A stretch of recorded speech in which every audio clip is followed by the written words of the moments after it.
কোনো দেশের সাবেক নিরাপত্তা ও সামরিক কর্মকর্তারা যখন নিজেদের সরকারের নীতির বিরুদ্ধেই আন্তর্জাতিক হস্তক্ষেপের আহ্বান জানান, তখন সেটি আর শুধু রাজনৈতিক মতবিরোধের বিষয় থাকে না, বরং তা বড় ধরনের নিরাপত্তা ও কূটনৈতিক সংকেত হয়ে ওঠে।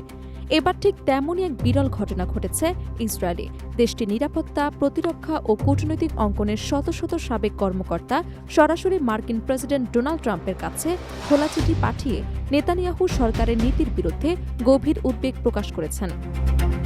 তাদের দাবি, বর্তমান বসতি সম্প্রসারণ নীতি শুধু ফিলিস্তিনের সংঘাতকেই উস্কে দিচ্ছে না, বরং ইসরায়েলি নিরাপত্তা, যুক্তরাষ্ট্রের মধ্যপ্রাচ্যের কৌশল এবং পুরো অঞ্চলের কূটনৈতিক ভারসাম্যকেও নতুন করে ঝুঁকির মুখে ঠেলে দিচ্ছে। ইসরায়েলের নিরাপত্তা, প্রতিরক্ষা ও কূটনৈতিক অঙ্গনের প্রায় ৬০০ জন সাবেক কর্মকর্তা মার্কিন প্রেসিডেন্ট ডোনাল্ড ট্রাম্পের উদ্দেশ্যে একটি খোলা চিঠি পাঠিয়েছেন। চিঠিতে তারা পশ্চিম তীরে ফিলিস্তিনি এলাকায় অবৈধ বসতি স্থাপনকারীদের সহিংসতা বন্ধে যুক্তরাষ্ট্রের সক্রিয় হস্তক্ষেপ কামনা করেছেন। চিঠিতে স্বাক্ষরকারী সাবেক কর্মকর্তাদের মধ্যে সেনাবাহিনী, গোয়েন্দা সংস্থা, নিরাপত্তা বাহিনী এবং কূটনৈতিক অঙ্গনের বিভিন্ন পর্যায়ে দায়িত্ব পালন করা ব্যক্তিরাও রয়েছেন। তাদের মতে, বর্তমান পরিস্থিতি শুধু ফিলিস্তিনের জন্যই নয়, ইসরায়েলের দীর্ঘমেয়াদী নিরাপত্তার জন্য গুরুতর ঝুঁকি তৈরি করছে।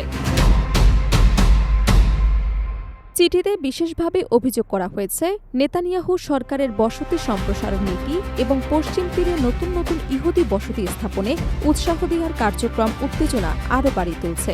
একই সঙ্গে বসতি স্থাপনকারীদের মাধ্যমে ফিলিস্তিনিদের জমি দখল এবং সহিংসতার ঘটনাও উদ্বেগজনক হারে বৃদ্ধি পাচ্ছে বলে দাবি করেছেন তারা। সাবেক কর্মকর্তাদের ভাষ্য অনুযায়ী এ ধরনের নীতি শুধু ইসরায়েলের আন্তর্জাতিক ভাবমূর্তিকেই ক্ষতিগ্রস্ত করছে না, বরং যুক্তরাষ্ট্রের মধ্যপ্রাচ্য ভিত্তিক কূটনৈতিক উদ্যোগকেও দুর্বল করে দিচ্ছে। বিশেষ করে ট্রাম্প প্রশাসনের সময় শুরু হওয়া আব্রাহাম চুক্তির সম্প্রসারণ প্রক্রিয়া বর্তমান পরিস্থিতিতে নতুন চ্যালেঞ্জের মুখে পড়তে পারে বলে তারা আশঙ্কা প্রকাশ করেছেন। আব্রাহাম চুক্তির মাধ্যমে ইসরায়েল সংযুক্ত আরব আমিরাত, বাহরাইন, মরক্কো সহ কয়েকটি আরব দেশের সঙ্গে কূটনৈতিক সম্পর্ক স্বাভাবিক করে। তবে শুরু থেকেই সমালোচকরা বলে আসছেন, ওই চুক্তিতে ফিলিস্তিন ইস্যুকে কার্যত পাশ কাটিয়ে যাওয়া হয়েছে।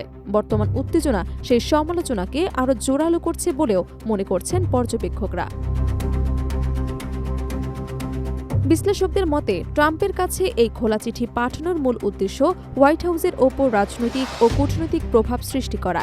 স্বাক্ষরকারীরা মনে করছেন, বর্তমান পরিস্থিতিতে যুক্তরাষ্ট্র যদি কার্যকর ভূমিকা না নেয়, তাহলে পশ্চিম তীরের সহিংসতা আরও বেড়ে যেতে পারে বলে এর প্রভাব মধ্যপ্রাচ্যে ছড়িয়ে পড়েছে।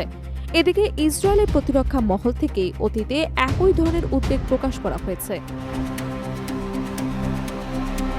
বিভিন্ন নিরাপত্তা মূল্যায়নে বলা হয়েছে, কিছু বসতি স্থাপনকারী নিজেদের উদ্যোগে সামরিক ভূমিকা নেয়ার চেষ্টা করছেন, যা নিয়মিত সেনা কার্যক্রমকে জটিল করে তুলছে। এতে শুধু ফিলিস্তিনিদের সঙ্গে সংঘর্ষই বাড়ছে না, বরং ইসরায়েলি সেনাদের নিরাপত্তাও নতুন ঝুঁকির মুখে পড়ছে। এখন দৃষ্টি রয়েছে মধ্যপ্রাচ্যের প্রতিক্রিয়ার দিকে। ট্রাম্প প্রশাসন এই আহ্বানে কী ধরনের অবস্থান নেয় এবং মধ্যপ্রাচ্যের চলমান সংকট নিরসনে নতুন কোনো কূটনৈতিক উদ্যোগ গ্রহণ করে কিনা, সেটাই আগামী দিনের সবচেয়ে বড় প্রশ্ন হয়ে উঠেছে। একই সঙ্গে নেতানিয়াহু সরকার বসতি সম্প্রসারণ এবং পশ্চিম তীরের পরিস্থিতি নিয়ে নিজেদের নীতিতে কোনো পরিবর্তন আনে কিনা, সেটিও এখন নিবিড়ভাবে পর্যবেক্ষণ করছে আন্তর্জাতিক মহল।